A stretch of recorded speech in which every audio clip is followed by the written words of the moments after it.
चलिए अब शांत हो जाइए सब लोग। शांत होएंगे। हाँ, शांत हो जाइए एकदम से।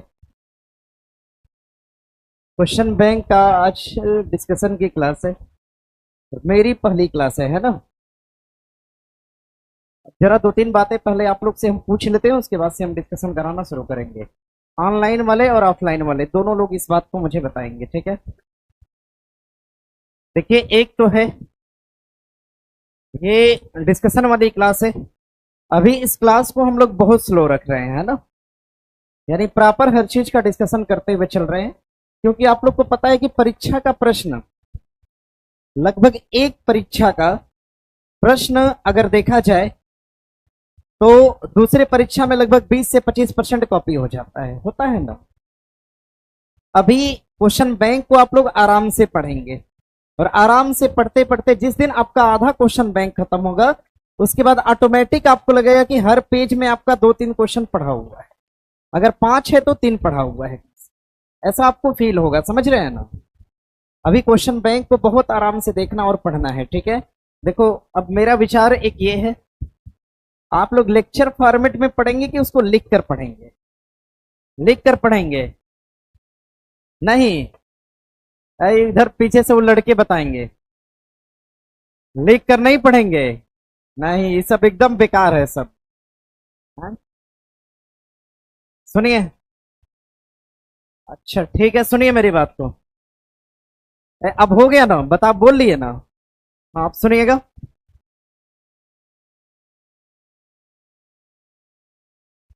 सुनिएगा। देखिए, अभी कुछ समय तक, कुछ समय मीन्स लगभग एक महीना तक, ठीक है ना। नहीं, लगभग एक महीना तक आपको हर बात को, हर चीज को लिख कर पढ़ना और सीखना है, समझ गए। उसके बाद देखिए क्या करना। देखिए, लिखने में मेरी भी तो मेहनत लगेगी, नहीं तो हम आएंगे खड़े होके ऐसे लेक्चर दे देंगे, क्वेश्चन देखेंगे, अच्छा ये क्वेश्चन बोल दिए खड़े होके, तो आसान है मेरे लिए, ठीक है। लिखने में थोड़ा सा हम एफर्ट लगाएंगे, थोड़ा आप लगाएंगे, लगभग आधा जाते जाते समझिएगा। देखिए होता क्या है क्वेश्चन बैंक में। क्वेश्चन बैंक में है क्या कि आपका पीवाईक्यू क्वेश्चन, पीवाईक्यू का मतलब समझते हैं ना आप लोग? पता चला यही ना पता हो। पीवाईक्यू का मतलब होता है previous year question. Previous year question देखिए होता क्या है। प्रीवियस ईयर क्वेश्चन लगभग आपके जितने भी एग्जाम होते हैं, हर एग्जाम से उठाया गया प्रश्न होता है। मान लीजिए एक परीक्षा में 100 प्रश्न पूछा गया हो, अगली परीक्षा में भी 100 प्रश्न हो, नेक्स्ट परीक्षा में भी 100 प्रश्न हो। देखिए, ये प्रायोरिटी होती है कि एक परीक्षा का लगभग 20% क्वेश्चन अगले परीक्षा में लगभग मैच कर जाता है, या उस तरह का क्वेश्चन मैच कर जाता है। सोचिए, फंडामेंटल राइट, फंडामेंटल राइट का मतलब मूल अधिकार। मूल अधिकार से मान लीजिए इस पेपर में क्वेश्चन दिया है, तो ये संभावना होती है कि अगले क्वेश्चन, अगले पेपर में भी एक क्वेश्चन और बन सकता है, बन सकता है, ठीक है। पढ़ने का तरीका क्या है, जिस चीज को हम लोग पढ़ेंगे, जैसे एक बार मूल अधिकार आ गया तो उसको अच्छे से पढ़ लिए। अब जहां जहां मूल अधिकार होगा वो सारा क्वेश्चन अपने आप क्या होगा, समझ गए ना। और ऐसे करके आपके बिहार पुलिस की परीक्षा में मान के चलो, एक अंदाजा लगाओगे तो 100 ऐसे टॉपिक हैं, टॉपिक जहां से आपके एग्जाम में हमेशा क्वेश्चन बनते। 100 ऐसे टॉपिक है जहां से हमेशा क्वेश्चन या प्रश्न बने, ठीक है। सोचो, अगर इनको कोई बहुत ढंग से आपको बता दे तो क्या प्रश्न छूटने का चांस होगा? फिर नहीं होगा। और एक चीज और समझिएगा, जितना आप लोग पढ़ते जाएंगे, जितना आप लोग आगे बढ़ते जाएंगे, हमने इसको दरोगा में देखा हुआ है। दरोगा के प्रश्न को मैंने 2 बार एनालिसिस कराया, और दोनों बार एनालिसिस कराने में यह पाया हमने कि आधा क्वेश्चन बैंक खत्म होते होते ऐसा लगता है आगे बढ़ने पे कि सारा क्वेश्चन जो है पीछे का मैच हो रहा है, क्योंकि मैंने डिस्कशन इस ढंग से करा दिया। मूल अधिकार से प्रश्न किया कि अनुच्छेद 17 में क्या लिखा हुआ है, तो हमने बता दिया अस्पृश्यता का अंत है। लेकिन मैंने उसके साथ यह भी बता दिया कि अनुच्छेद 14 में, 15 में, 16 में, 17 में, पूरा मैंने 12 से लेकर 35 तक बता दिया। अब जहां जहां मूल अधिकार से प्रश्न था, सभी क्या हो गया, ऑटोमेटिक एक प्रश्न से तैयार हो गया, समझ गए ना इसको। अभी आप लोग लगातार 1 महीने तक, ऑनलाइन वाले भी सुन लीजिएगा, अभी लगातार 1 महीने तक आपके पास एक कॉपी होनी चाहिए और लिखने के लिए एक पेन होनी चाहिए। बिना घबराए और धैर्य रखिएगा, ठीक है ना। कोई भी चीज, क्वेश्चन बैंक अगर क्वेश्चन कम हो रहा है, 20 हो पा रहा है, 25 हो पा रहा है, 30 हो पा रहा है, कोई दिक्कत नहीं। आगे चल के आप लोग जितना सीखते जाएंगे, चीजें उतनी ज्यादा क्या होंगे, बढ़ते जाएंगे। सोचिए एक बार मूल अधिकार से प्रश्न आया और हमने आपको 12 से 35 तक लिखवा दिया। एक बार आपने लिख लिया, सोचिए क्वेश्चन अगर सेकेंड बार आएगा तो क्या लिखने की जरूरत है? नहीं, खाली हम क्या करेंगे, यहां से बोलेंगे 12 में क्या है, 13 में क्या है, 14 में क्या है, 15 में क्या है, 16 में क्या है, और आप लोग बताते चलोगे। जितनी बार मूल अधिकार आएगा उतनी बार हम आपसे बुलवाएंगे और पूरा मूल अधिकार अपने आप क्या होगा यार। तरीका समझ गए इसका? प्रश्न बैंक पढ़ने का अपना एक खुद का तरीका होता है, समझ गए ना इसको? एक बार नोट डाउन कर लीजिएगा, बाकी जितनी बार क्वेश्चन आएगा उतनी बार हम यहां से बोलकर आपको तैयार करवा देंगे, ठीक है? परेशान नहीं ना हो कोई। हाँ, अब कितने लोग ऐसे हैं जो खाली लेक्चर पसंद करते हैं? ये सबको एक काम करो, देख लो सबका हाथ और क्लास से बाहर करो, तब क्या करा जाए। हाँ? ये सब देखो, ये काम चोर वाले व्यक्ति हैं, देख रहे हो 3-4 लोग पीछे, ये सब लिखने से भागने वाले। अरे लिखो, क्या चीज, क्या बोले? सुनिए, बोलिए क्या बोले हैं? हाँ, सारी बातें लिखी है, क्यों दोबारा लिखेंगे, है ना? मेरी एक बात सुनिएगा, थोड़ा सा इत्मीनान से सुनिएगा। देखिए लिखा हुआ है, सर ने कल क्वेश्चन पढ़ाया आपको, ठीक है? सर ने कल पढ़ाया हुआ है ना, आप ही खड़े होंगे, कौन खड़े हो जाए? देखो देखो, साइड इफेक्ट देख लो जरा, खड़े हो जाना। प्रश्न दिया है आपका ए, बी, सी और डी, ये 4 ऑप्शन दिए हैं। प्रश्न दिया है आपका निर्वाचन आयोग। निर्वाचन आयोग द्वारा भारत में वर्तमान नेशनल पार्टियों की संख्या कितनी है? कितनी मैंने नहीं पूछा, निम्नलिखित में से कौन सी ऐसी पार्टी है जो कि नेशनल पार्टी नहीं है? हमने लिख दिया नेशनल पीपल्स पार्टी, हमने लिख दिया आम आदमी पार्टी, ठीक है? हमने लिख दिया बीएसपी और हमने लिख दिया एसपी। आप ही बताएंगे आप? अरे कोई नहीं, सबको बारी बारी से खड़ा कर देंगे। हाँ, आज तो हम फ्री है ही। कौन से नहीं है क्या? एसपी। अब बैठिए। अब देखिए होता क्या है कि अगर इस प्रश्न को आपने अगर लिखकर पढ़ा होता तो आपको सोचने की इतनी जरूरत नहीं पड़ती, लिखकर पढ़ा हुआ तुरंत ध्यान में आता है, समझ गए ना इसको? हाँ, और घबराना ये नहीं है कि कितना मोटा है या फिर पतला है, उससे मतलब नहीं है जी, है ना? अगर आप लोग को हम एक लक्ष्य बना के भी दे देंगे कि 10 पेज पर डे पढ़ के आओ, तो आप लोग नहीं पढ़ेंगे। पढ़ेंगे आप लोग नहीं, इसीलिए तो क्लास लगाई गई है, ताकि प्रॉपर आप लोग पढ़ लें, प्रॉपर जानकारी आपको रहे, ठीक है ना? लिखने का प्रयास करिए, हम तो यही चाहेंगे, है ना? बाकी लेक्चर मेथड देखो मेरे लिए आसान है, आप लोग के लिए थोड़ा मुश्किल हो जाएगा आगे के लिए। आज हम लेक्चर दे देंगे, पता चला हम 20 दिन तक निर्वाचन आयोग को रिवीजन ही नहीं कर पाए, कोई क्वेश्चन ही नहीं मिला, तो पता चला फिर भूल जाएगा, भूलेगा ना, ठीक है? तो इत्मीनान से पढ़ते चलिए, कुछ दिन पढ़िए, कुछ दिन लिख कर पढ़िए, उसके बाद ऑटोमेटिक जब हमें फील होगा कि नहीं आप लोग सारी बातें जान गए हैं, तो हम खुद ही लेक्चर मोड पे उस पे आ जाएंगे, ठीक है ना?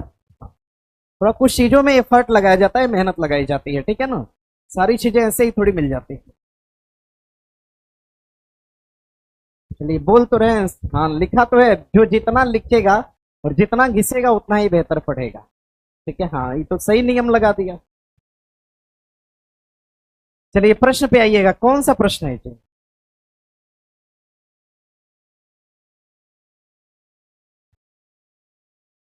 ये है 6 नंबर, 6 नंबर क्वेश्चन पे आ जाइएगा,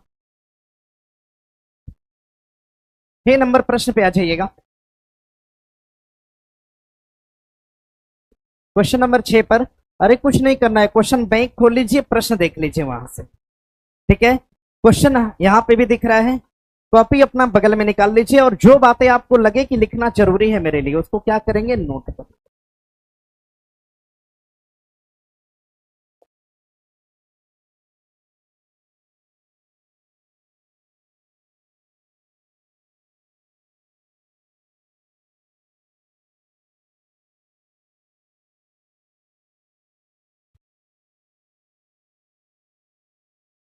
हो गया?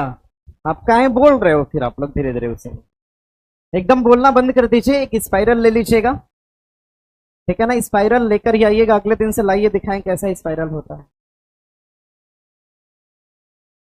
अरे इस तरह का एक स्पाइरल, ज्यादा मोटा स्पाइरल नहीं पड़ते हैं, पतला सा स्पाइरल, हाँ देखो इतना, ऐसे एक स्पाइरल ले लीजिएगा ना। हाँ, लिखने का तरीका सीखिएगा। देखिए आप लोग को, सुनिए सुनिए, देखिए किसी भी चीज को आप लोग लिख कर पढ़ते हैं, ज्योग्राफी आज तक किसी ने घर पे नहीं पढ़ा होगा, मुझे लग रहा है। पढ़ा है? जरूरत लगती है पढ़ने की। सोचिए कितना बेनिफिट है लिखने में। बताइए, क्वेश्चन बैंक भी यही पढ़ा जाएगा, घर पे पढ़ने की जरूरत है नहीं। चलिए देखिए, प्रश्न दिया है। अब एकदम आवाज नहीं करिएगा, एकदम साइलेंट हो जाइए, थोड़ा धीमे पढ़ाएंगे, आराम से पढ़ाएंगे, समझा के पढ़ाएंगे। प्रश्न दिया है आपका, प्रश्न दिया है कि प्रधानमंत्री नरेंद्र मोदी ने मार्च 2024 में देश की पहली अंडर वाटर मेट्रो ट्रेन का उद्घाटन किया और कहां पर किया? मुंबई के अंदर, कोलकाता, चेन्नई या बंगलुरु? हमारा उत्तर क्या हो जाएगा? कोलकाता हो जाएगा। ध्यान रखिएगा। अगर हम बात करते हैं अंडर वाटर मेट्रो की, अब देखो लिखने का तरीका क्या है, ऐसे स्टार पॉइंट बना लेना। अब लिखना इसमें अंडर वाटर मेट्रो, लिखिए भैया, हम सब बता रहे हैं आप लोग को, एक एक बात आपको हम समझा के बता रहे हैं। Under water metro, under water metro, under water metro का जो परिचालन है, परिचालन देखो ऐसे डैश मारना और लिखना परिचालन। अंडर वाटर मेट्रो का परिचालन कहां पर किया जा रहा है? कोलकाता। तरीका एक बार समझना लिखने का, ठीक है ना? कोलकाता में। इसका उद्घाटन किसके द्वारा करा गया? उद्घाटन किसने करा? नरेंद्र मोदी ने करा। उद्घाटन किसने करा? नरेंद्र मोदी ने। प्रश्न करेगा, अंडर वाटर मेट्रो किस नदी में चलाई गई? अगर हम नदी की बात करेंगे, किस नदी में? तो हुगली नदी में। कहां पर? हुगली नदी में। नदी पूछेगा तो कर लीजिएगा, हुगली नदी में चलाई गई अंडर वाटर मेट्रो। किस नदी में चलाई गई तो कर लीजिएगा, हुगली नदी में। आप लोग के क्वेश्चन बैंक में जितना लिखा है उससे ज्यादा हम पढ़ाएं, इतना मान के चलिए। Under water metro, under water metro का परिचालन कहां पर? कोलकाता के अंदर। उद्घाटन किसने करा? नरेंद्र मोदी ने। किस नदी में चलाई गई तो क्या बताएंगे? हुगली नदी में चलाई गई। हुगली नदी में चलाई गई अंडर वाटर मेट्रो। अगर हम खाली मेट्रो की बात करते हैं, अगर हम खाली मेट्रो रेल की बात करेंगे तो ध्यान रखिएगा, मेट्रो का भारत में परिचालन, मेट्रो का भारत में जो परिचालन है, परिचालन, परिचालन ध्यान रखिएगा, सन 1986 से प्रारंभ हुआ। सन 1986 से प्रारंभ हुआ। और कहां पर प्रारंभ हुआ? तो ध्यान रखिएगा, कहां पर प्रारंभ हुआ? तो कोलकाता में प्रारंभ हुआ। सन 1986 में कोलकाता के अंदर मेट्रो का परिचालन प्रारंभ किया गया। ध्यान रखिएगा, कोलकाता के अंदर मेट्रो का परिचालन प्रारंभ किया गया। और कुल कितने किलोमीटर की मेट्रो चलाई गई? प्रश्न करेगा तो ध्यान रखिएगा, 3.4 किलोमीटर की मेट्रो चलाई गई थी सबसे पहली बार। भारत में मेट्रो का पहला मुख्यालय कहां पर बनाया गया? भारत में मेट्रो का पहला मुख्यालय अगर आपसे पूछेगा, भारत में मेट्रो का पहला मुख्यालय कहां पर बनाया गया? कोलकाता। कहां पर बना? कोलकाता।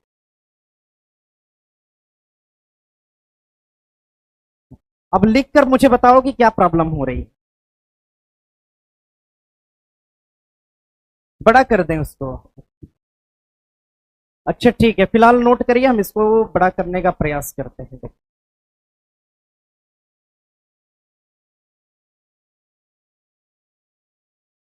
इतना हो गया?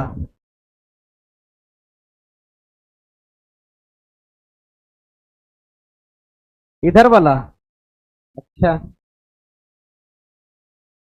इधर की तरफ वाला नोट कर लिया सबने? नोट करिए इसको अभी।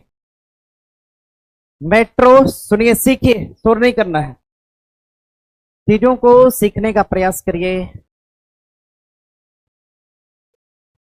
सीखने का प्रयास पहले करेंगे, ठीक है ना?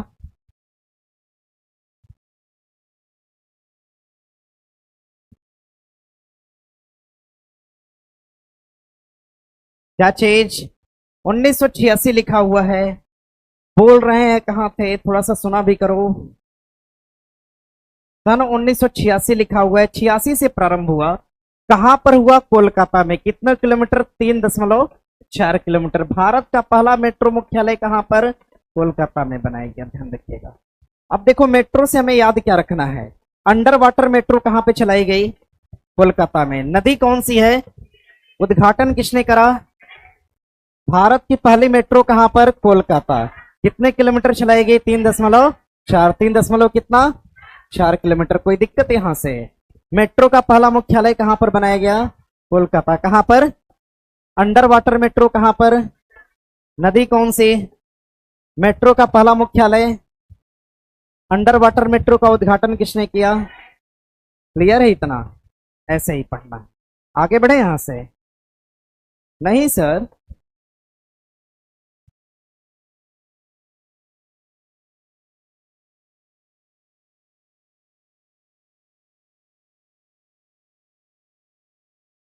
आगे बढ़ सकते हैं। आगे देखिए प्रश्न दिया है, आगे प्रश्न है गोलकीपर के रूप में। आवाज कैसी, कितने लोग नहीं लिख पाए हैं, अब जरा मुझे बताओ। अच्छा, इतना सारा विद्या, चलिए हाथ नीचे करिए, नोट करिए, नोट करिए। अब आवाज नहीं करिए एकदम, आवाज धीरे धीरे सीख जाएंगे। आज दिक्कत हो रही है, कल थोड़ी कम होगी, फिर थोड़ी कम होगी, एकदम से गायब हो जाए। चलिए नोट करिए।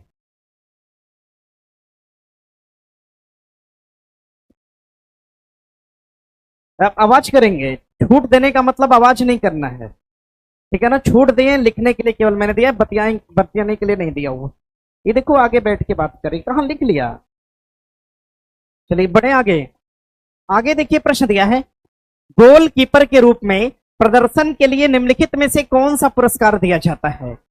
हॉकी इंडिया बलजीत सिंह पुरस्कार, हॉकी इंडिया ध्यानचंद पुरस्कार, या हॉकी इंडिया प्रगट सिंह पुरस्कार की हॉकी इंडिया परफॉर्मर अवार्ड, कौन सा दिया जाता है। हॉकी इंडिया बलजीत सिंह पुरस्कार दिया जाता है, लगा लीजिएगा। ए आपका ठीक उत्तर है। अब सुनिए मेरी बात को, सुनिए। अगर हम खेल के क्षेत्र में बात करते हैं, खेल के क्षेत्र में, नोट करिए ऐसे पॉइंट बना के, पॉइंट बना के लिखिएगा। खेल के क्षेत्र में, खेल के क्षेत्र में, खेल के क्षेत्र में सर्वोच्च अवार्ड, खेल के क्षेत्र में सर्वोच्च अवार्ड, खेल के क्षेत्र में सर्वोच्च अवार्ड, खेल के क्षेत्र में सर्वोच्च अवार्ड, और इस तरह से डैश लगा के लिखिएगा, मेजर ध्यानचंद, मेजर ध्यानचंद,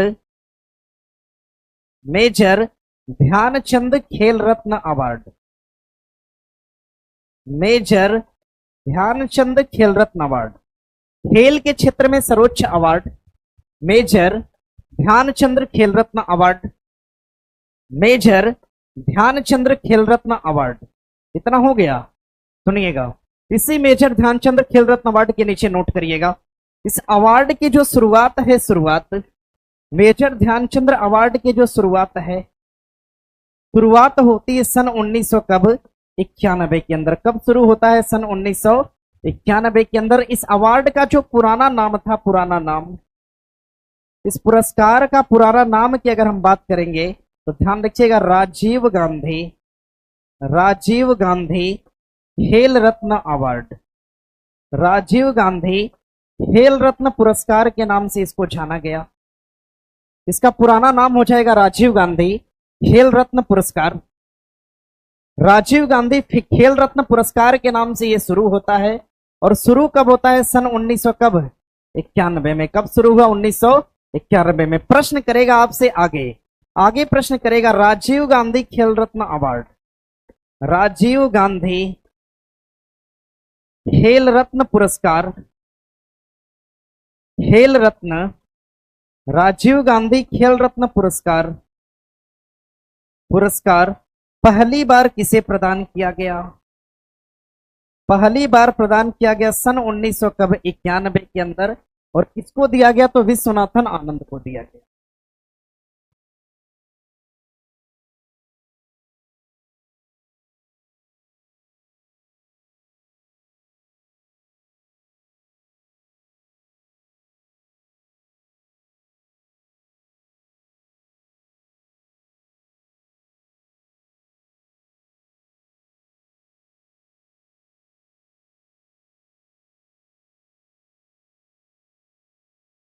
इतना हो गया, खेल के क्षेत्र में सर्वोच्च award, major Dhyanchand Khel Ratna award.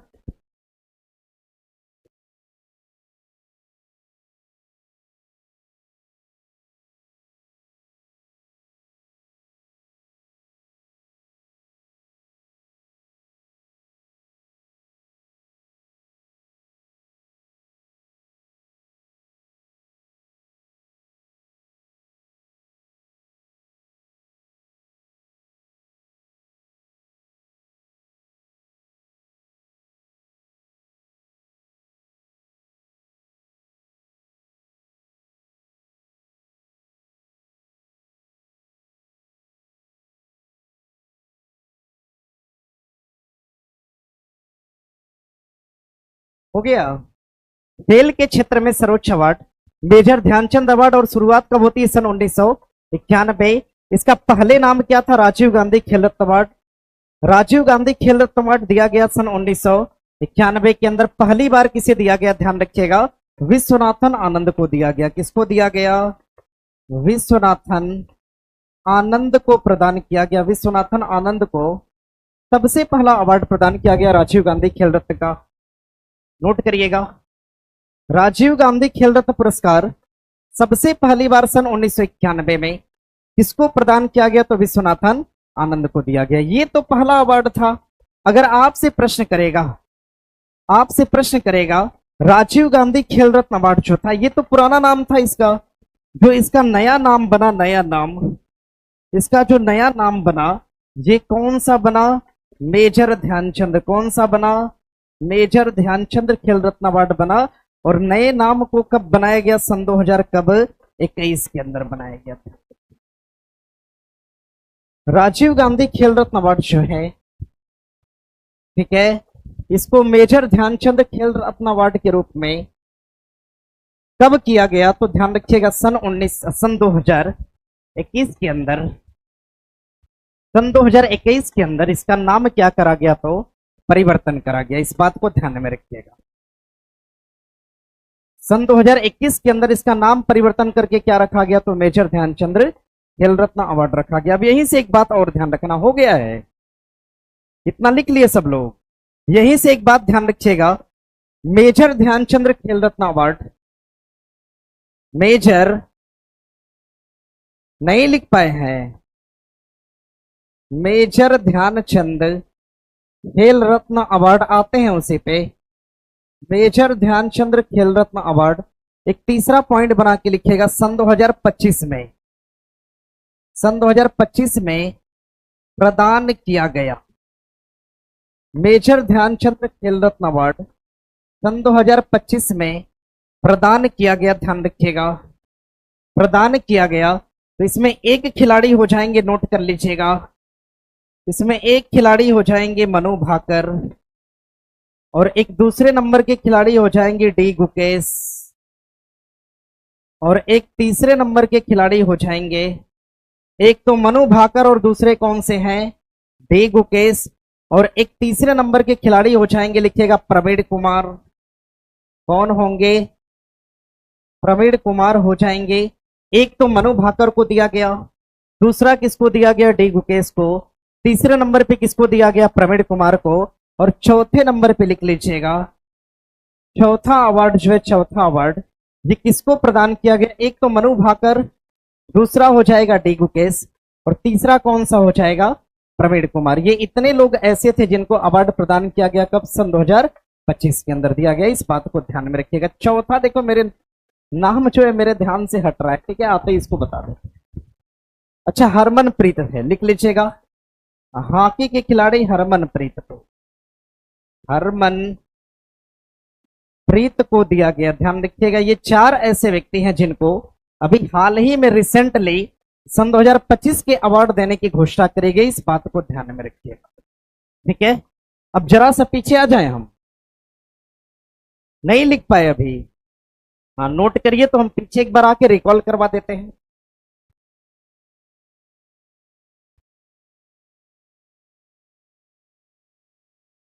क्या कर दें? बड़ा कर दें? अच्छा ठीक है, ठीक है, परेशान नहीं हुई है। एक दो दिन आप लोग ऐसे ही परेशान करोगे, मुझे पता है, नोट कर लीजिए। सुनिए, मेरी बात को सुनिएगा, देखिए सुनिएगा। अगर हम खेल रत्न अवार्ड की बात करेंगे, सबसे सर्वोच्च खेल रत्न अवार्ड कौन सा? मेजर ध्यानचंद खेल रत्न, मेजर ध्यानचंद खेल रत्न अवार्ड। इसका पुराना नाम क्या हो जाएगा? राजीव गांधी खेल रत्न अवार्ड। राजीव गांधी खेल रत्न अवार्ड की शुरुआत कब होती है? सन 1900 कब? 91 के अंदर। राजीव गांधी खेल रत्न अवार्ड पहली बार किसको प्रदान किया गया?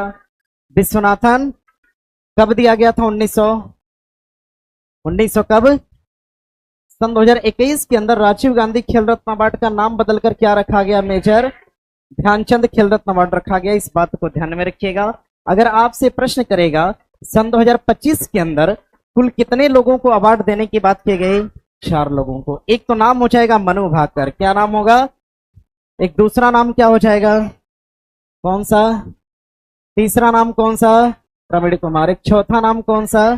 कर लेंगे इतना, इतने में कोई परेशानी। सन 2025 में कितने लोगों को, पहली बार कितने लोगों को, किसको दिया गया? कब दिया गया? 1900। सबसे बड़ा सर्वोच्च सम्मान खेल का मेजर ध्यानचंद खेल रत्न, इसका पुराना नाम क्या हो जाएगा? राजीव गांधी खेल रत्न पुरस्कार। इसमें कोई परेशानी किसी को? आगे बढ़िएगा। आगे देखिए प्रश्न दिया है, निम्नलिखित में से कौन सा भू स्थायी उपग्रह नहीं है? जी सेट नहीं है, एडू सेट है, या हेमस्लेट नहीं है, या फिर जुगनू नहीं है। ध्यान रखिएगा, इसमें जो जुगनू है, जुगनू याद रखिएगा, जो जुगनू है जुगनू, ये एक प्रकार का, ध्यान रखिएगा, ये एक प्रकार का, इसको हम भूस्थितिक नहीं बल्कि एक छोटा उपग्रह बोल सकते हैं। ध्यान रखिएगा, ये एक प्रकार का छोटा उपग्रह है, ये एक प्रकार का छोटा उपग्रह है। याद रखिएगा जुगनू, जिसको किसके द्वारा लॉन्च करा गया? जिसको लॉन्च किया गया, जिसको लॉन्च किया गया किसके द्वारा? इसरो द्वारा। किसके द्वारा लॉन्च किया गया? इसरो द्वारा। और इसरो द्वारा लॉन्च किया गया, इसमें इसरो की सहायता किस संस्था ने करा है? किसने करा है? आईआईटी कानपुर ने। हाँ, इतना तो लिखा होगा आपके नोट्स पे।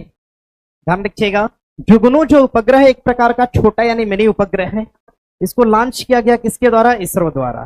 ध्यान रखिएगा, सहायता किससे लिया गया? आईआईटी कानपुर की सहायता से इसको लॉन्च किया गया। यहीं से एक बात ध्यान रखिएगा, अगर हम बात करते हैं भूस्थितिक उपग्रह की, अगर हम भूस्थायी उपग्रह की बात करेंगे, अगर हम भूस्थायी उपग्रह की बात करते हैं तो ध्यान रखिएगा, ये कितनी ऊंचाई पर छोड़े जाते हैं?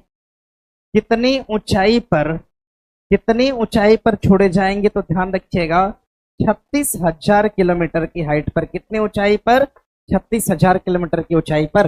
प्रश्न यहां से एक बना हुआ था आपके एग्जाम में, भूस्थितिक उपग्रह को कितनी ऊंचाई पे छोड़ते हैं? तो 36,000 किलोमीटर की हाइट पे छोड़ते हैं। ठीक है, चाहे जी सेट हो, चाहे एडू सेट हो, चाहे हैम सेट हो, ये तीनों अपने आप में क्या है? तो भूस्थायी उपग्रह है। ठीक है, जिसमें जुगनू अपने आप में क्या है? तो एक प्रकार का छोटा उपग्रह हो जाएगा। इस बात पर ध्यान रखिएगा। देखो, एक नाम आया है इसरो। भारत में मैक्सिमम जितने भी सैटेलाइट बनते हैं, चाहे जितने भी मिसाइलें बनती हैं, उसको 2 संस्थाएं मिलकर बनाती हैं, एक इसरो, दूसरा कौन सा? डीआरडीओ। इसरो और कौन? डीआरडीओ। जितने भी रक्षा अनुसंधान की चीजें हैं कौन बनाएगा? डीआरडीओ। कौन बनाएगा? जितने भी अंतरिक्ष संबंधी चीजें हैं उसको कौन बनाएगा? इसरो। अंतरिक्ष अनुसंधान कौन सा है? इसरो। रक्षा अनुसंधान कौन सा? डीआरडीओ। आपसे प्रश्न करेगा कि भारत का अंतरिक्ष अनुसंधान कौन सा हो जाएगा? तो इसरो। आपसे अगर अंतरिक्ष अनुसंधान की बात करेगा, अगर अंतरिक्ष अनुसंधान पूछा, अंतरिक्ष अनुसंधान कौन सा हो जाएगा? तो ध्यान रखिएगा इसरो। कौन होगा? इसरो। अगर आपसे प्रश्न करे कभी भारत का सबसे बड़ा रक्षा अनुसंधान कौन सा हो जाएगा? तो ध्यान रखिएगा, अगर हम रक्षा अनुसंधान की बात करेंगे तो कौन हो जाएगा? डीआरडीओ। कौन होगा? डीआरडीओ हो जाएगा। ठीक है, अब यहीं से एक बात और ध्यान रखना है, इसरो की जो स्थापना है, स्थापना, इसरो की स्थापना कब करी गई? 15 अगस्त। कब किया गया? 15 अगस्त सन 1900 कब करा गया? 15 अगस्त सन 1900 कब? 69 में। 15 अगस्त सन 1969 के अंदर इसरो की स्थापना करी गई। और इसका हेडक्वार्टर कहां पर बनाया गया? बंगलुरु के अंदर। कहां पर बना? बंगलुरु के अंदर। भारत का अंतरिक्ष अनुसंधान कौन सा? इसरो। भारत का रक्षा अनुसंधान पूछेगा।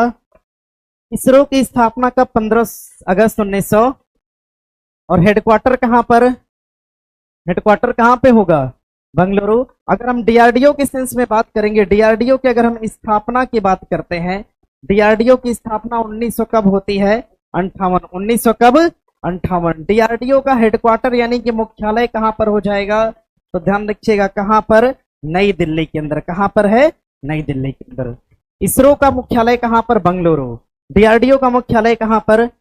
इसरो की स्थापना कब होती है? 15 अगस्त 1900। डीआरडीओ की स्थापना 1958 में होती है। ठीक है, इतनी बातों को नोट करिए तो आगे बताएं।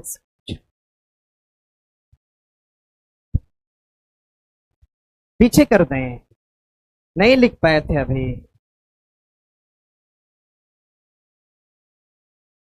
थोड़ा सा प्रैक्टिस करिए, लिखने का प्रयास करिए, प्रैक्टिस करिए, तब तो हो पाएगा।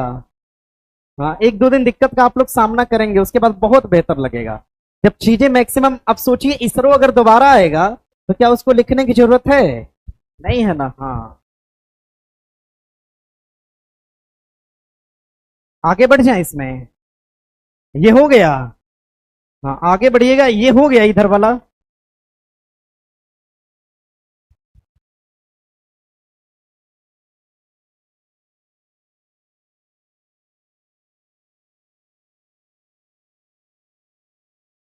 थोड़ा मेहनत करना होगा भाई, समझ गया ना? थोड़ी मेहनत करनी होगी आप लोग को। इसको आगे बढ़ा सकते हैं। प्रश्न करेगा आपसे, जुगनू नामक उपग्रह किसके द्वारा, इसरो और किसकी सहायता से? आईआईटी कानपुर की सहायता से। भू स्थायी उपग्रह कितनी ऊंचाई पर? तो हाँ, 36,000 किलोमीटर की हाइट पर। ध्यान रखिएगा, अगर हम यहां से आगे बढ़ते हैं तो हमने बताया रक्षा अनुसंधान कौन सा? डीआरडीओ। अंतरिक्ष अनुसंधान कौन सा? इसरो। इसरो की स्थापना 15 अगस्त 1900। हेडक्वार्टर कहां पर? डीआरडीओ की स्थापना 1900। हेडक्वार्टर कहां पर? नई दिल्ली। यहां से कोई दिक्कत नहीं, समझिएगा। देखिए, डीआरडीओ क्या करता है, सेना के लिए, सभी सेनाओं के लिए, थल सेना, जल सेना और वायु सेना के लिए, मिसाइल की जरूरत हो, बम की जरूरत हो, यान की जरूरत हो, सभी तैयार करता है। और इन सभी तैयार यान को कहां से प्रक्षेपण करता है, यानी इनका परीक्षण कहां से करेगा? परीक्षण। तो ध्यान रखिएगा, इस डीआरडीओ का जो परीक्षण केंद्र है, डीआरडीओ का परीक्षण केंद्र कौन सा होगा? इस तरह से प्रश्न बना हुआ है एग्जाम में, तो ध्यान रखिएगा। डीआरडीओ का जो परीक्षण केंद्र है, ये कौन सा हो जाएगा? एपीजे अब्दुल कलाम द्वीप हो जाएगा। एपीजे अब्दुल कलाम द्वीप जो है, ये डीआरडीओ का प्रशिक्षण केंद्र है या प्रशिक्षण केंद्र है। और ये है कहां पर? अगर आपसे इसकी अवस्थिति या स्थान पूछा तो कहां पर हो जाएगा? उड़ीसा के अंदर। कहां पर होगा? उड़ीसा के अंदर। डीआरडीओ को अपनी सैटेलाइट या अपना उपग्रह अगर छोड़ना हो, लॉन्च करना हो, तो किस स्थान पर जाएगा? एपीजे अब्दुल कलाम द्वीप पर जाएगा, जो कि कहां पे है? उड़ीसा के अंदर है। इस बात को ध्यान रखना। इसी तरह से सेम इसरो के लिए है। अगर हम इसरो के प्रक्षेपण केंद्र की बात करेंगे तो ध्यान रखिएगा, इसरो का जो प्रक्षेपण केंद्र है, इसरो के अगर हम प्रक्षेपण केंद्र की बात करेंगे तो इसका एक प्रक्षेपण केंद्र तो बंगलुरु के अंदर है। कहां पर है? बंगलुरु के अंदर है। इसका एक दूसरा प्रक्षेपण केंद्र हो जाएगा, इसका नाम है थुथुकोंडी। क्या नाम है? थुथुकोंडी, जो कि कहां पर हो जाएगा? तमिलनाडु के अंदर। इसका एक तीसरा प्रक्षेपण केंद्र कौन सा है? तो ध्यान रखिएगा, श्रीहरिकोटा। क्या कहलाता है? श्रीहरिकोटा कहलाएगा। और ये श्रीहरिकोटा कहां पर हो जाएगा? आंध्र प्रदेश के अंदर हो जाएगा। इतनी बातें नोट कर लीजिए। बड़ा कर दें।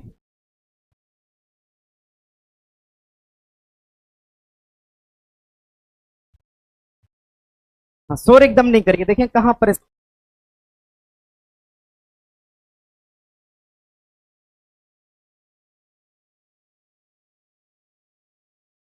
बोलिए।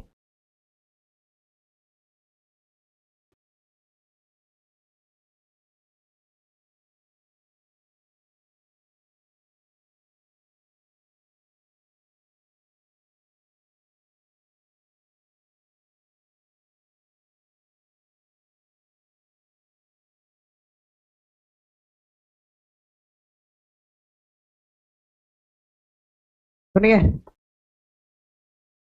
हाँ, सुन लीजिएगा। लिखना सहज नहीं हो पा रहा है आप लोग के लिए, मुझे आ रहा है ना? थोड़ा सा लिखने की प्रैक्टिस सीख लीजिए, ठीक है?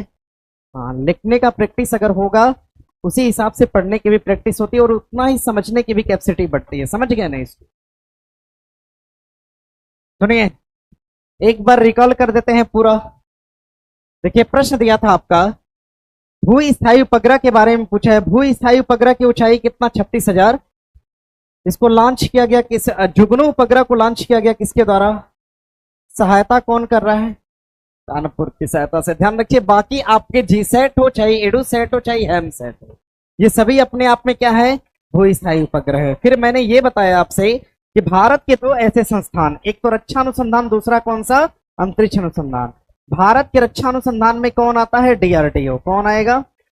अंतरिक्ष अनुसंधान में कौन आएगा? इसरो। डीआरडीओ की स्थापना 1900, इसरो की स्थापना 1959। इसरो का हेडक्वार्टर कहां पर? बंगलुरु। डीआरडीओ का मुख्यालय कहां पर? नई दिल्ली। कहां पर? डीआरडीओ को अपने यान का प्रक्षेपण करना है तो कहां से करेगा? एपीजे अब्दुल कलाम द्वीप है कहां पर? उड़ीसा के अंदर। कहां पर है? अगर इसरो को अपने यान प्रक्षेपात्र करना है तो कहां से करेगा? 3 स्थान से करेगा। एक तो बंगलुरु से, दूसरा कहां से?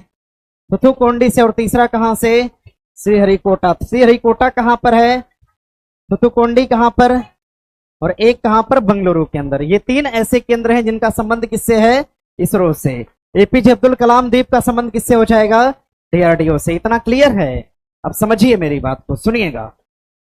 देखिए, डीआरडीओ जहां से अपने यान प्रक्षेपण करता है, एपीजे अब्दुल कलाम द्वीप, इस द्वीप का जो पुराना नाम है, पुराना नाम, इस द्वीप का पुराना नाम क्या हो जाएगा? तो ध्यान रखिएगा, इसको हम व्हीलर द्वीप के नाम से जानते थे। क्या जानते थे? व्हीलर द्वीप के नाम से।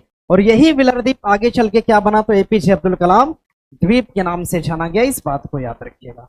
देखिए, जो चीजें हम यहां से बोल सकते हैं उसको मैंने बोल भी दिया और लिखवा भी दिया।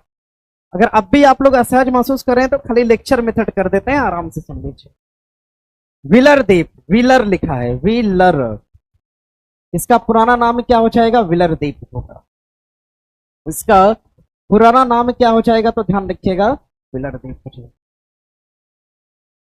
नहीं, रेड दिख रहा है, लिखिए व्हीलर द्वीप। क्या होगा? व्हीलर द्वीप। पुराना नाम डैश लगा के लिखिएगा, व्हीलर द्वीप। व्हीलर द्वीप हो गया। आगे बढ़िए, अब आगे बढ़िएगा। देखिए, प्रश्न दिया है, समा चकेवा बिहार का एक त्योहार है। इस त्योहार का समर्पित किस रिश्ते से? माँ और बेटी, माँ और बेटा, पति और पत्नी, भाई और बहन। किससे हो जाएगा? भाई और बहन से हो जाएगा। ध्यान रखिएगा, सी लगा लीजिएगा ठीक उत्तर। ध्यान रखिएगा, अगर हम बिहार की बात करेंगे, अगर हम बिहार की बात करेंगे, बिहार में एक त्योहार है जिसका नाम है, ध्यान रखिएगा, यहां पर एक त्योहार मनाते हैं जिसका नाम क्या हो जाएगा? जाट और जाटिन। जाट और जाटिन त्योहार। और एक त्योहार हो जाएगा बिहार का, ध्यान रखिए, एक त्योहार और हो जाएगा बिहार का जिसको हम नकटा के नाम से जानते हैं। क्या बोलते हैं? नकटा के नाम से जानेंगे। जाट और जाटिन और नकटा ये कहां पर मनाते हैं? बिहार के अंदर। अगर हम बात करेंगे, सुनिए, अगर हम बात करेंगे फूलदेई त्योहार कहां पर मनाते हैं? फूलदेई त्योहार कहां पर मनाया जाएगा? उत्तराखंड के अंदर। कहां पर? उत्तराखंड के अंदर। लिख लीजिएगा 8-10 त्योहारों का नाम। फूलदेई त्योहार कहां पर? उत्तराखंड के अंदर। प्रश्न करेगा आपसे, काला घोड़ा त्योहार कहां पर? काला घोड़ा त्योहार कहां पर मनाते हैं? महाराष्ट्र के अंदर। कहां पर? महाराष्ट्र के अंदर। फूलदेई त्योहार की बात करेगा तो कहां? उत्तराखंड के अंदर। ठीक है, काला घोड़ा त्योहार की बात करेगा तो कहां पे हो जाएगा?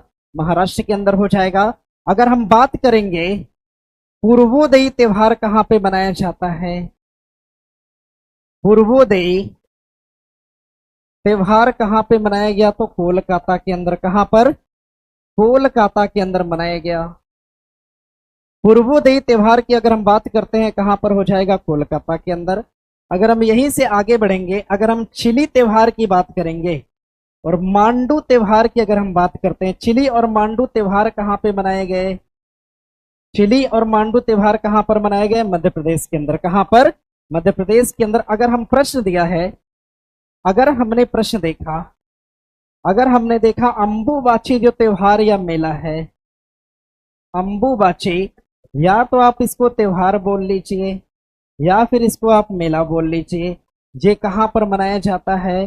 असम के अंदर मनाया जाता है। जाट जाटिन और नक्टा लिखा आपने, कहां पर? फूलदेई लिख लिया, कहां का? फूलदेई कहां का? काला घोड़ा, काला घोड़ा कहां का? फूलदेई कहां? काला घोड़ा, यहां तक हो गया है। आगे बढ़िएगा। पूर्वोदयी त्योहार कहां पर? लिख लिया सभी ने। पूर्वोदयी कहां पर? पूर्वोदयी कहां पर? चिली और मांडू कहां पर? चिली और मांडू कहां पर? अंबुबाची कहां पर? अंबुबाची मेला कहां पर? अंबुबाची मेला कहां पर? असम। अंबुबाची मेला कहां पर? असम के अंदर। ध्यान रखिएगा। एक त्योहार और नोट कर लीजिएगा, खजुराहो त्योहार। कौन सा त्योहार? खजुराहो त्योहार। ये खजुराहो त्योहार कहां पर मनाया जाता है? मध्य प्रदेश के अंदर। कहां पर? मध्य प्रदेश के अंदर। इतनी बातों को नोट करिएगा। और एक त्योहार और नोट कर लीजिएगा, सिग्मो त्योहार। कौन सा? सिग्मो त्योहार। सिग्मो त्योहार को हम कहां पे मनाते हैं? गोवा के अंदर। कहां पर? गोवा के अंदर। एक तो लिखिएगा खजुराहो त्योहार कहां पर? एमपी के अंदर। कहां लिखा आपने? एमपी के अंदर। सिग्मो त्योहार कहां पर हो जाएगा? गोवा के अंदर। कहां पर होगा? गोवा के अंदर हो जाएगा। नोट करिए, धीरे धीरे कंफर्ट हो जाएंगे, ठीक है? परेशान मत होइएगा, क्योंकि अच्छी चीजें हमेशा कष्ट देती है ना? और कष्ट साना जिस दिन सीख लिए उस दिन बेहतर हो जाए।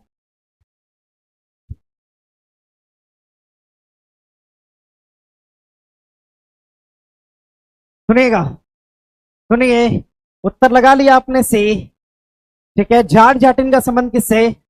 नक्टा का संबंध, फूलदेई का संबंध, काला घोड़ा, सिग्मो त्योहार। हाँ, फूलदेई कहाँ, पूर्वोदयी कहाँ? Chilli festival, Mandu festival, Ambubachi, Khajuraho. कोई दिक्कत? आगे बढ़े। आगे प्रश्न दिया है कि ताजमहल का वास्तुकार कौन? उस्ताद अहमद लाहौरी, अब्दुल समद, दोस्त मोहम्मद या बसावन? कौन हो जाएगा? उस्ताद अहमद लाहौरी हो जाएगा। लिख लीजिएगा, उस्ताद अहमद लाहौरी। अगर हम ताजमहल की बात करते हैं, ताजमहल की स्थापना किसके द्वारा करी गई? अरे इसका निर्माण किसने कराया? शाहजहां द्वारा। किसके द्वारा कराया गया? शाहजहां द्वारा। शाहजहां द्वारा ताजमहल की स्थापना करी गई। ध्यान रखिएगा।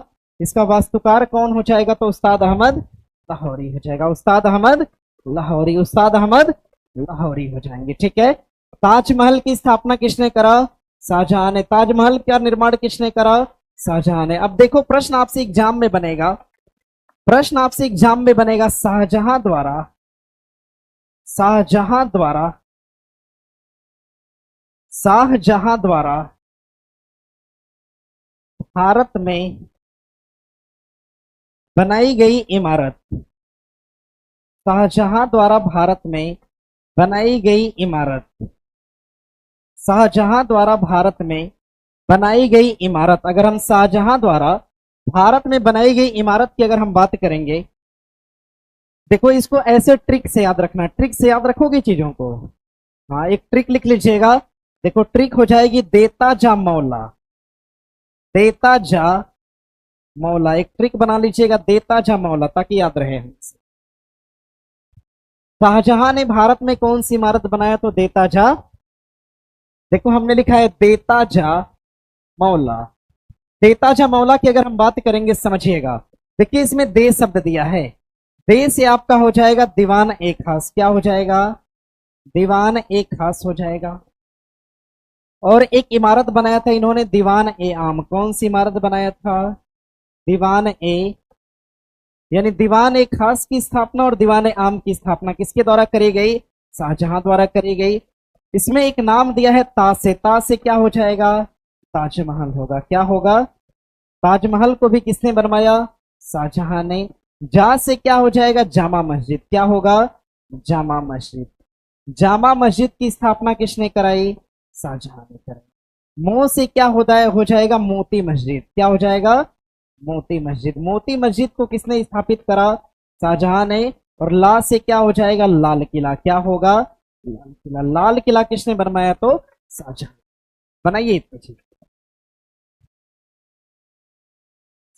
शाहजहां से अगर रिलेटेड आपसे इमारत की बात करेगा, ट्रिक बना लीजिएगा देता चा मौला, जिसमें दे से हो जाएगा दीवाने खास, फिर दे से हो जाएगा दीवाने आम, ता से हो जाएगा ताजमहल, ज से हो जाएगा जामा मस्जिद, म से हो जाएगा मोती मस्जिद, और ल से क्या हो जाएगा? लाल किला।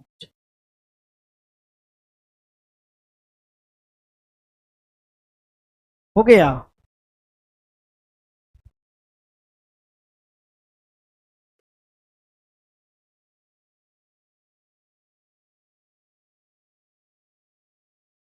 हो गया इतना।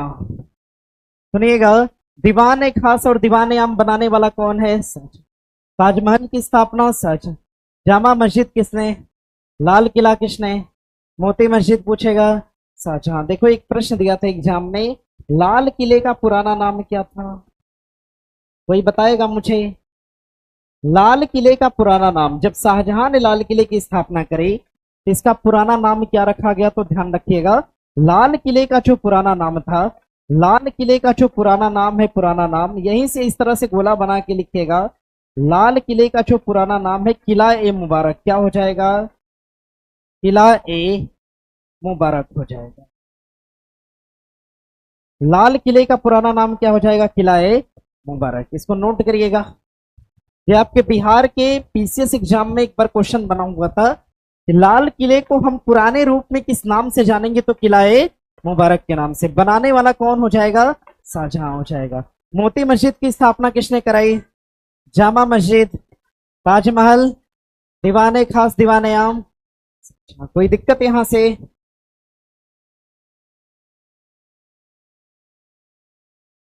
हो गया। आगे बढ़ सकते हैं। आगे देखिए प्रश्न दिया है, बिंबिसार का प्रसिद्ध राजवैद्य जीवक डैश डैश का निवासी थे। वैशाली, पाटलिपुत्रा या राजगिर? कहाँ का था? राजगीर का था। कहाँ का? राजगीर का था। ध्यान रखिएगा, डी आपका ठीक उत्तर हो जाएगा। अगर हम जीवक की बात करेंगे, जीवक की किसकी बात हम करेंगे? अगर हम जीवक की बात करेंगे, जीवक की, तो ध्यान रखिएगा, जीवक एक तो निवासी था कहाँ का? ये निवासी कहाँ का रहा है? राजगीर का निवासी रहा था। राजगीर का, ध्यान रखिएगा, निवासी कहाँ का था? राजगीर का था।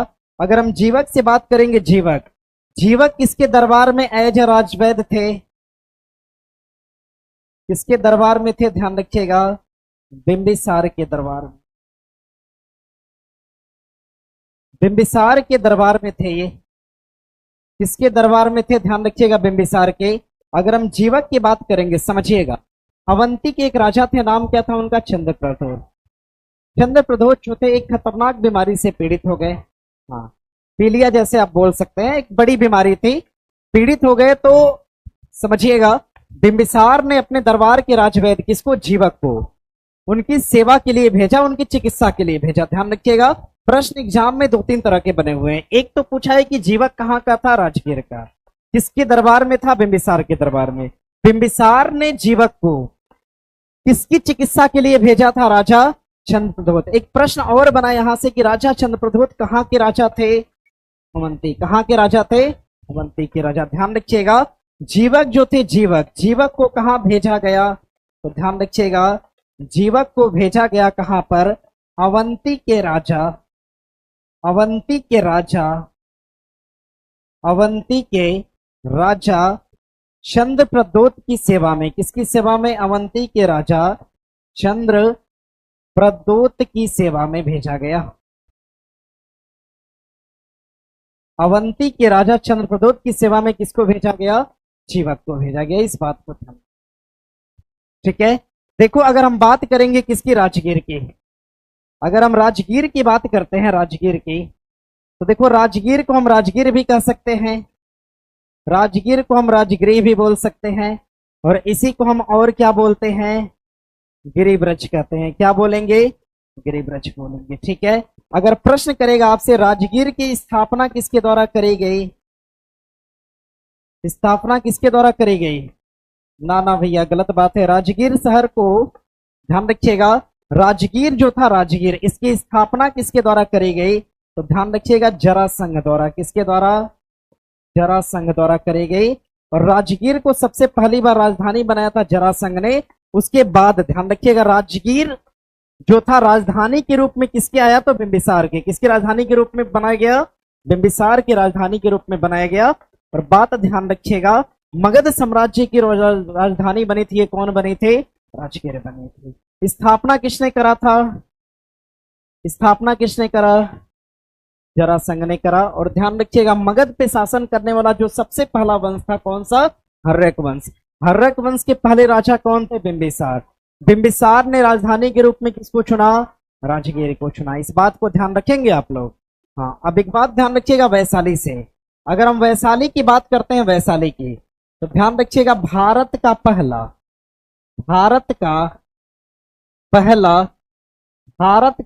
गणतंत्र, भारत का पहला गणतंत्र, ये कहां पर स्थापित करा गया? वैशाली के अंदर। कहां पर स्थापित किया गया? वैशाली में। किसके द्वारा करा गया? तो लिच्छवियों द्वारा। किसके द्वारा करा गया? लिच्छवी द्वारा करा गया। लिच्छवी द्वारा, ध्यान रखिएगा, लिच्छवी द्वारा स्थापित किया गया। भारत का पहला गणतंत्र कहां पर? वैशाली के अंदर। और स्थापित किसने करा? तो लिच्छवियों ने करा। अगर हम पाटलिपुत्रा की बात करेंगे, पाटलिपुत्रा की स्थापना किसके द्वारा करी गई? किसने किया? उदयन ने। किसने किया? पाटलिपुत्रा को मगध की प्रारंभिक राजधानी किसने बनाया था? कौन बनाया? उदयन ने बनाया। किसने बनाया? उदयन ने। बाकी ऑप्शन देखो, दोनों मैच कर गया है, ऊपर वाला अपना देख लेना, ठीक है? आगे बढ़िए। यहां से कोई परेशानी? जीवक कहां का निवासी था? किसके दरबार में? बिंबिसार ने कहा भेजा? किस राजा की सेवा के लिए?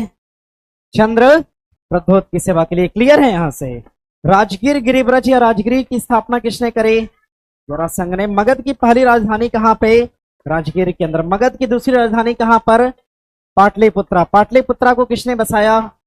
उदयन ने। कौन बसाया? पाटलिपुत्रा को आधुनिक रूप से हम क्या कहते हैं? पटना। क्या बोलते हैं? पटना। हाँ, पाटलिपुत्रा से पटना कन्वर्ट किया था किसने? शेरशाह सूरी ने। पाटलिपुत्रा को पटना कन्वर्ट किया किसने? शेरशाह सूरी ने। कोई परेशानी? यहां से आगे देखिए, प्रश्न दिया है कि अच्छा गद्यांश दिया है। देखो गद्यांश तो है नहीं कि इसको सॉल्व कर पाएंगे।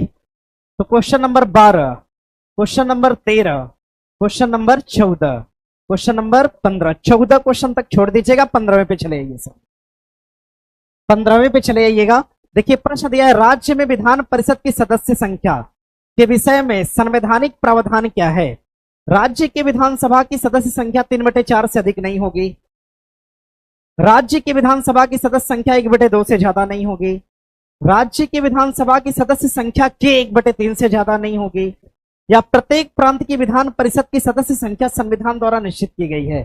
सुनिए, अगर हम राज्य विधान परिषद की बात करते हैं, भारत के सभी राज्यों में विधान परिषद कार्यरत है क्या? नहीं है। भारत के कुछ ही राज्यों में विधान परिषद काम करती है, ध्यान रखिएगा। और जहां पर विधान परिषद काम करती है वहां पर विधानसभा भी है। और ऐसे राज्य जहां पर विधानसभा और विधान परिषद दोनों काम करते हैं उसे हम द्विसदनी विधानमंडल वाला राज्य बोलते हैं। क्या बोलेंगे? द्विसदनी विधानमंडल वाला राज्य कहते हैं। ऐसे राज्यों की संख्या भारत में कितनी है? 6। कितने राज्य हैं? 6। सभी के बारे में अभी हम थोड़ा ट्रिकली बताएंगे आपको, ठीक है? ध्यान रखिएगा। विधान परिषद की जो सदस्य संख्या है, कहा गया संविधान में कि हमारे विधानसभा के कितने से अधिक नहीं होनी चाहिए? तो 1/3 से ज्यादा नहीं होनी चाहिए। अगर उदाहरण के तौर पे अगर हम बता दें, अगर किसी राज्य की विधानसभा की संख्या अगर 100 है तो वहां की विधान परिषद की संख्या कितनी होनी चाहिए? 33। कितना होना चाहिए? 33। क्योंकि विधानसभा का कितनी संख्या होगी? तो 1/3 होगी। विधान परिषद की संख्या विधानसभा की कुल संख्या का कितना? 1/3 होगी। क्लियर है इतना? हमारा ठीक उत्तर क्या हो जाएगा? सी हो जाएगा। क्या होगा? सी हो जाएगा। राज्य विधानसभा की संख्या के 1/3 से ज्यादा नहीं होगी। इस बात को ध्यान रखना। अब सुनो भैया, अगर हम बात करते हैं विधान परिषद की, अगर हम विधान परिषद की बात करेंगे, अगर हम विधान परिषद की बात करते हैं, विधान परिषद की, तो ध्यान रखिएगा विधान परिषद का जो सृजन है, सृजन, विधान परिषद का सृजन और विधान परिषद का गठन, ध्यान रखिएगा ये दोनों अपने आप में अलग अलग चीजें हैं। ध्यान रखिए, विधान परिषद की अगर हम सृजन की बात करेंगे तो कौन सा अनुच्छेद काम करेगा? 169 काम करेगा। और हम गठन की बात करेंगे तो कौन सा आर्टिकल हो जाएगा? 171 हो जाएगा। इतनी बातों को नोट करिए। विधानसभा के सृजन की बात की गई आर्टिकल 169 में, और इसके गठन की बात करी गई आर्टिकल किसमें? 171 में करी गई। इस बात को ध्यान रखिएगा। अगर हम बात करते हैं विधान परिषद के सृजन की, तो विधान परिषद जो है भारत के कितने राज्यों में कार्यरत है? तो भारत के कितने राज्यों में? 6 राज्यों में। भारत के कितने राज्यों में?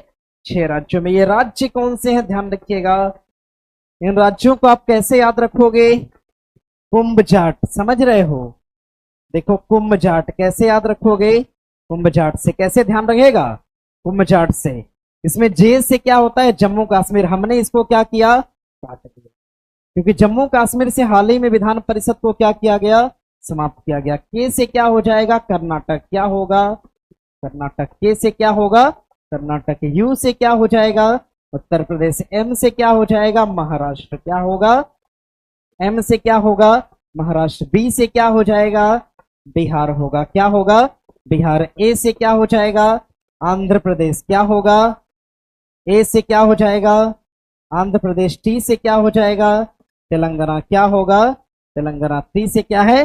तेलंगाना। ये भारत के 6 ऐसे राज्य हैं जहां पर विधान परिषद क्या है? कार्यरत है।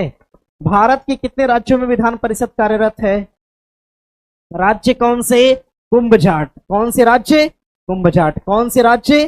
कुंभ जाट। ध्यान रखिएगा।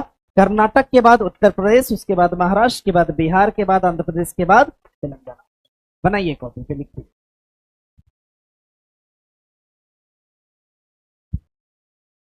क्या बोल रहे? हो गया? बड़ा कर दें? कितनी डिमांड है आप लोग की, बताइए। अब ठीक है जी।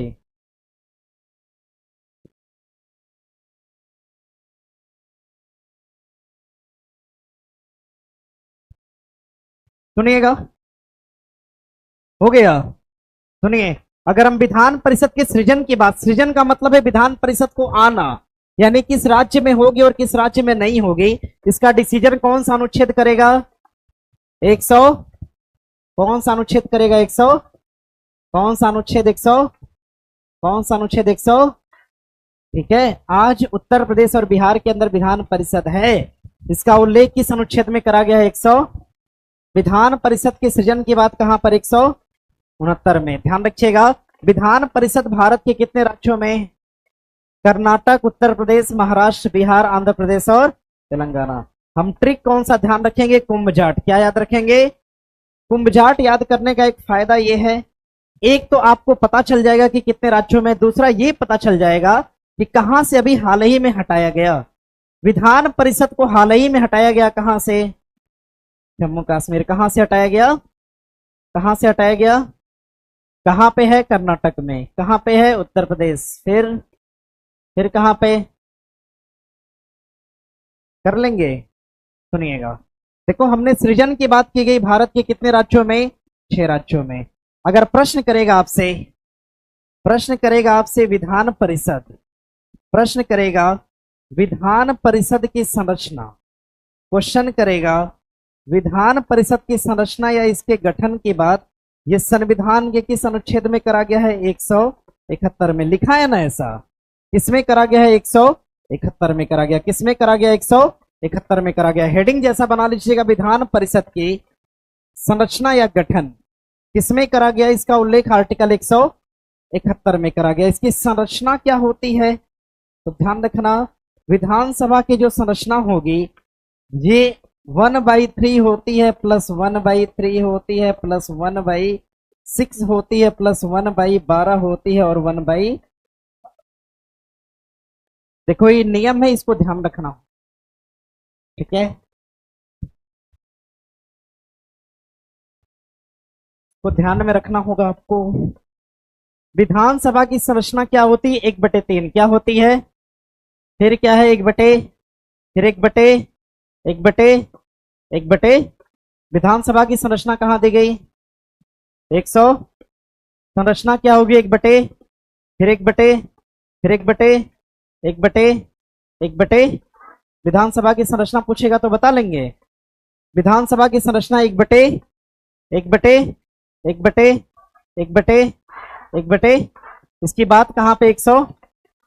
विधान परिषद भारत के 6 राज्यों में होगा, इसकी बात कहां पर आर्टिकल 169 में दिया गया। इतने में कोई परेशानी नहीं, समझना। देखो दरअसल है क्या हमने एक बात बताया कि जो विधान परिषद की संख्या है, किसकी संख्या, विधान परिषद की जो संख्या है, विधान परिषद की जो संख्या है जी, विधान परिषद की संख्या विधानसभा का कितना बताएगी, 1/3 बताएगी। विधानसभा का कितना, 1/3। अगर विधानसभा की संख्या मान के चलो कि 100 है, तो 100 गुणे 1 क्या हो जाएगा, 3।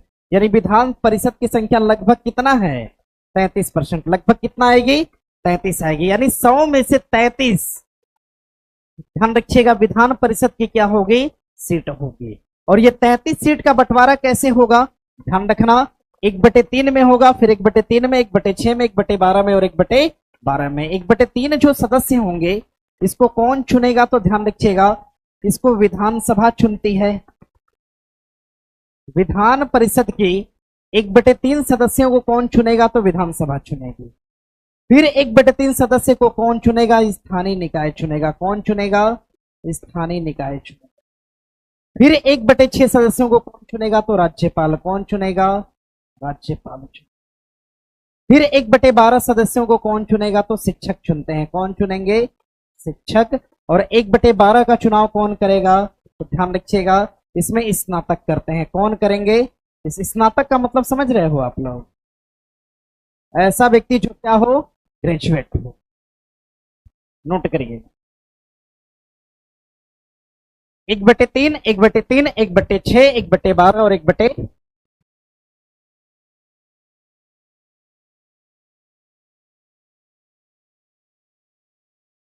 हो गया।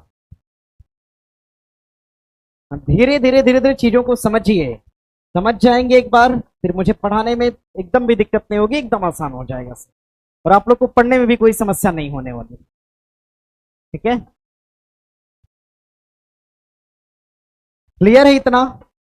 अरे 1/3 को कौन चुनेगा, फिर 1/3, फिर 1/6, 1/12, फिर 1/12 कौन, तक चुनेंगे। देखो कितना आसान है,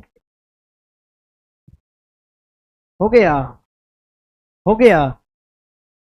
अरे इतना हुआ। हाँ, अब जरा आओ क्वेश्चन पे। प्रश्न क्या दिया था, राज्य विधान परिषद के सदस्य संख्या के विषय में संवैधानिक प्रावधान क्या है, तो सीट विधानसभा की संख्या का 1/3 से ज्यादा नहीं होना चाहिए। क्लियर है इतना। विधान परिषद के सृजन की बात कहां पे करा गया है, आर्टिकल 169। आर्टिकल 100, विधान परिषद के गठन की बात आर्टिकल 100, आर्टिकल 100। विधान परिषद भारत के कितने राज्यों में, कितने राज्य, 6 राज्यों में। कौन कौन सा, कुंभ जाट। कौन सा, कुंभ जाट। कर्नाटक से पहले क्या बोलना है, कुंभ जाट। कौन से राज्य, जम्मू कश्मीर से क्या कर दिया, बाहर कर दिया गया। अब राज्य बोलो, कर्नाटक, उत्तर प्रदेश, महाराष्ट्र, बिहार, आंध्र प्रदेश, तेलंगाना। कर लेंगे। विधान परिषद की संरचना की बात कहां पे करा गया, 171 में।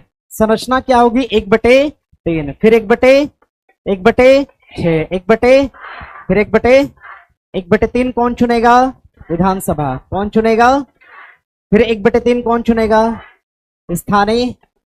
1/3 कौन, स्थानीय। 1/6 कौन चुनेगा, 1/6, 1/12, 1/12 स्नातक। क्लियर है इतना, कोई दिक्कत, याद भी हो गया। आगे बढ़ो, आगे देखिए प्रश्न दिया है, आगे प्रश्न दिया है, संविधान सभा में चुनाव हुए थे जुलाई 1946 में, जुलाई 1945 में, दिसंबर 1946 में कि दिसंबर 1945 में, जुलाई सन 1946 में। याद रखिएगा, सुनिए, देखिए भारत में, पॉइंट बना के लिखिएगा, भारत में, भारत में बड़ा ही लिखते हैं ना एक ही बार। अच्छा अब बताना जरा, पीछे दिख रहा है ना, भारत में संविधान सभा संविधान सभा के, ध्यान रखिएगा, निर्माण के लिए, भारत में संविधान सभा के निर्माण के लिए सन 1946 में कैबिनेट मिशन लाया गया।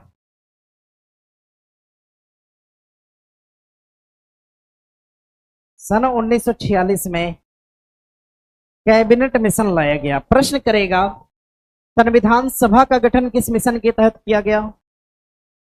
कौन सा मिशन? मिशन कौन सा? Cabinet mission. कौन सा मिशन? ध्यान रखिएगा। और सभा का जो गठन था, सभा का गठन कब करा गया? तो ध्यान रखिएगा, जुलाई। कब करा गया? जुलाई सन 1900 कब?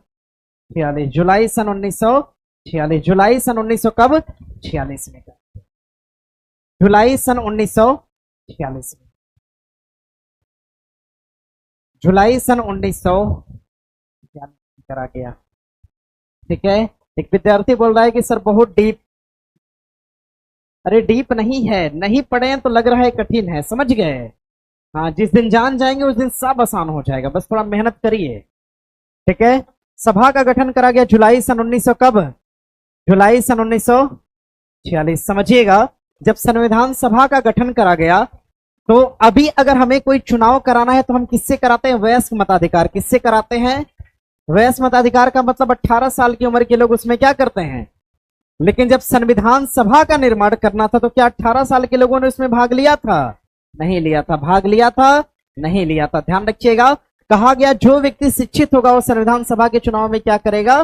भाग लेगा। यानी शिक्षित वर्ग को शामिल किया गया था क्या? किया गया था। 18 साल की उम्र वाले को शामिल किया गया था क्या? नहीं। क्या शिक्षित वर्ग को शामिल किया गया था? 18 साल की उम्र वाले को शामिल किया गया था? नहीं किया गया था। ध्यान रखना, शिक्षित वर्गों ने मिलकर एक संविधान सभा चुनी। संविधान सभा को चुनने का आधार क्या था? Cabinet mission. क्या था? Cabinet mission.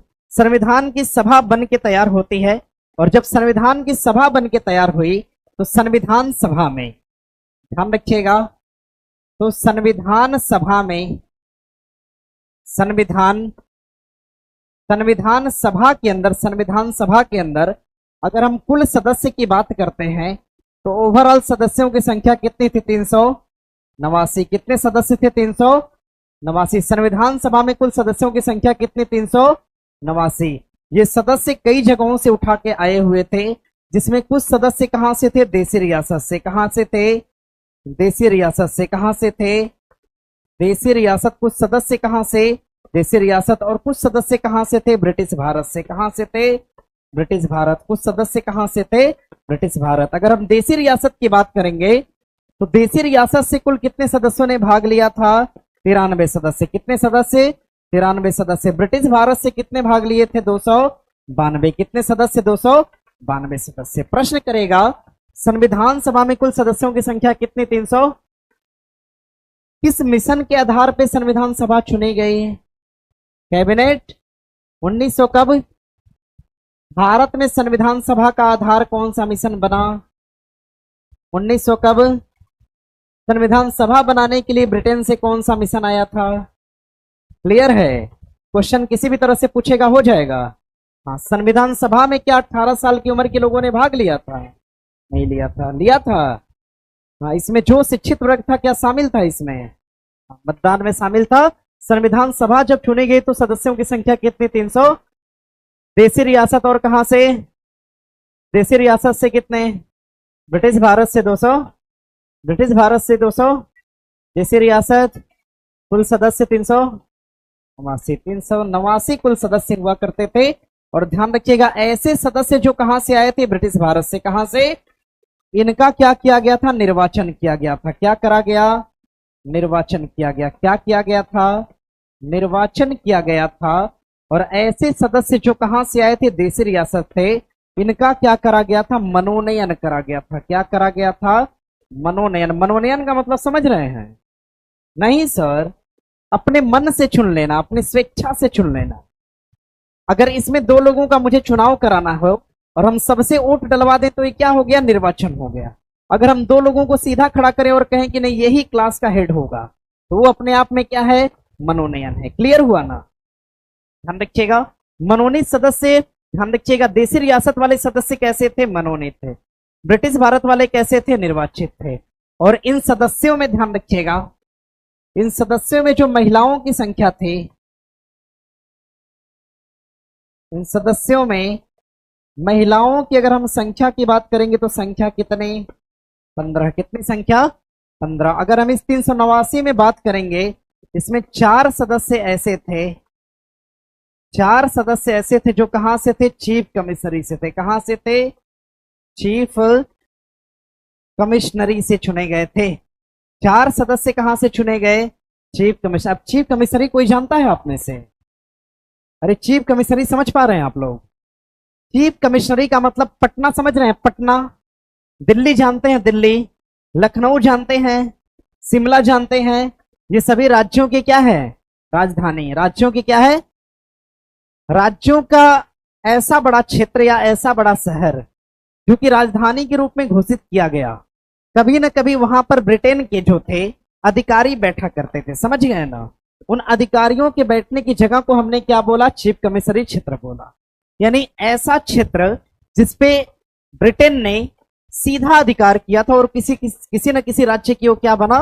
राजधानी बना। ऐसे क्षेत्र को हम क्या बोलते हैं? चीफ कमिश्नरी क्षेत्र कहते हैं। और ऐसे क्षेत्रों से कितने लोगों को लाया गया था? 4 लोगों को। कितने लोगों को लाया गया? 4 लोगों को, जिसमें कि पहला आया था दिल्ली से। कहां से लाया गया? दिल्ली से लाया गया। दूसरा कहां से लाया गया? कुर्ग से। कहां से लाया गया? कुर्ग से। तीसरा कहां से लाया गया? बलूचिस्तान से। कहां से लाया गया? बलूचिस्तान से लाया गया। और चौथा एक सदस्य कहां से लाया गया था? अजमेर से। कहां से? अजमेर से। देखो हर चीज को हम डिफाइन कर रहे हैं, ध्यान रखना इस बात को। बुक से ज्यादा हो रहा है?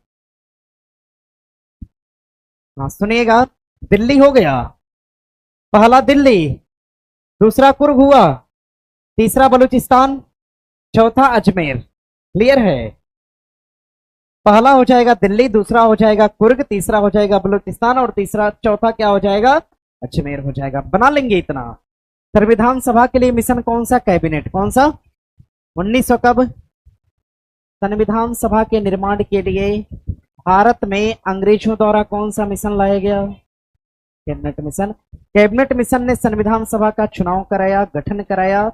संविधान सभा के गठन में क्या 18 वर्ष की उम्र के लोगों ने मतदान किया था? इस बात को याद रखना, आपके एग्जाम में पूछ चुका है। क्या वयस्क मताधिकार था? नहीं था। शिक्षित लोग थे इसमें? थे। चुनकर कितने आए? 300, जिसमें देसी रियासत और कहां से? ब्रिटिश भारत। ब्रिटिश भारत से कितने? देसी रियासत से। देसी रियासत वाले, ब्रिटिश भारत वाले क्या थे? महिलाओं की संख्या 4 चीफ कमिश्नरी थे, दिल्ली से, कुर्ग से, अजमेर से। क्लियर है यहां तक? कोई दिक्कत? एक प्रश्न और देखो पूछेगा। प्रश्न क्या पूछेगा आपसे? प्रश्न पूछेगा आपसे, लिखना, भारत की आजादी के समय, भारत की आजादी के समय, भारत की आजादी के समय, थोड़ा धैर्य रखिए, आप लोग से बात करते हैं अभी। भारत की आजादी के समय की अगर हम बात करेंगे, भारत की आजादी के समय संविधान सभा में, संविधान सभा में, भारत की आजादी के समय संविधान सभा में कुल सदस्यों की संख्या, कुल सदस्यों की संख्या, अगर ये संख्या पूछेगा तो आप कितना बताओगे? आजादी के समय कितने? 200। चुनकर कितने आए थे? 300। भारत आजाद होते होते कितने बचे? 200। कितना? हाँ ध्यान रखना, संविधान के अंतिम बैठक के समय, संविधान के अंतिम बैठक के समय, संविधान के अंतिम बैठक के समय, अंतिम बैठक के समय सदस्यों की संख्या, कोई बताएगा मुझे? सदस्यों की संख्या कितना हो गई जी? कितना हो गई? 294। कितना? 84। 200 कितना? 84 हो गई। ध्यान रखिएगा, सदस्यों की संख्या कितनी हो गई? 284। भारत की आजादी के समय कितने लोग बचे थे? महज 200। संविधान की अंतिम बैठक के समय कितने? 200। चुनकर कितने आए थे? 300। देसी रियासत से 93। ब्रिटिश भारत से महिलाओं की संख्या 15। कितनी महिलाएं चुन कर आई थी? कितना? 15। लेकिन संविधान की अंतिम बैठक के समय कुल कितनी महिलाएं थी? तो ध्यान रखिएगा 8 महिलाएं। कितनी महिलाएं बच गई थे? प्रश्न करेगा संविधान की अंतिम बैठक के समय संविधान सभा में महिलाओं की संख्या कितनी? तो क्या बताएंगे? महिलाएं कितनी? महिलाएं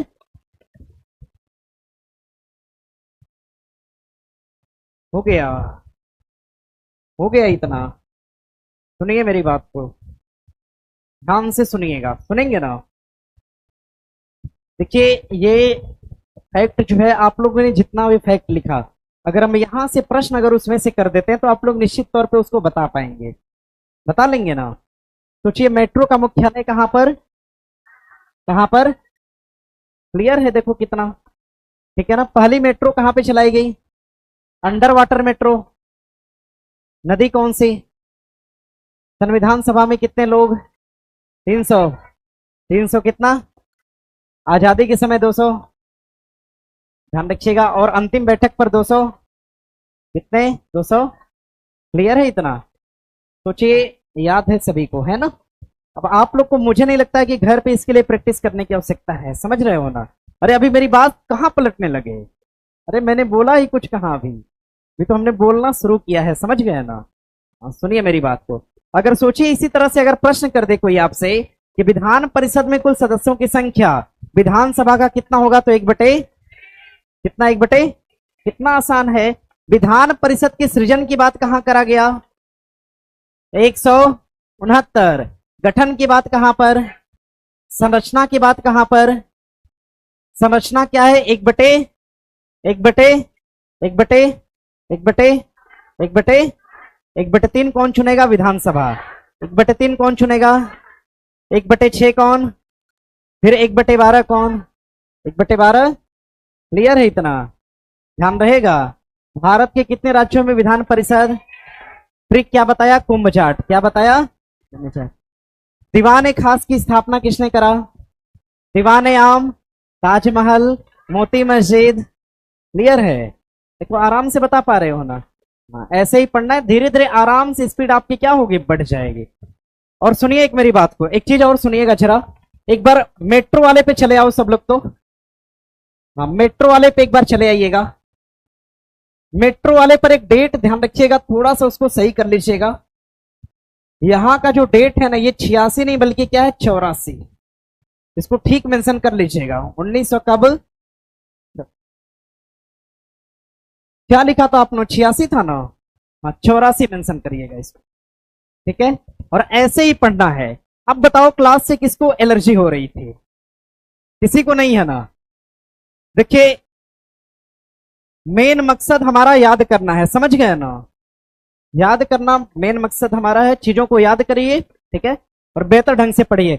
और सुनिए कल क्लास लगी है क्या? ठीक है, अपने टाइम से कल आ जाइएगा। मिलते हैं कल आपसे।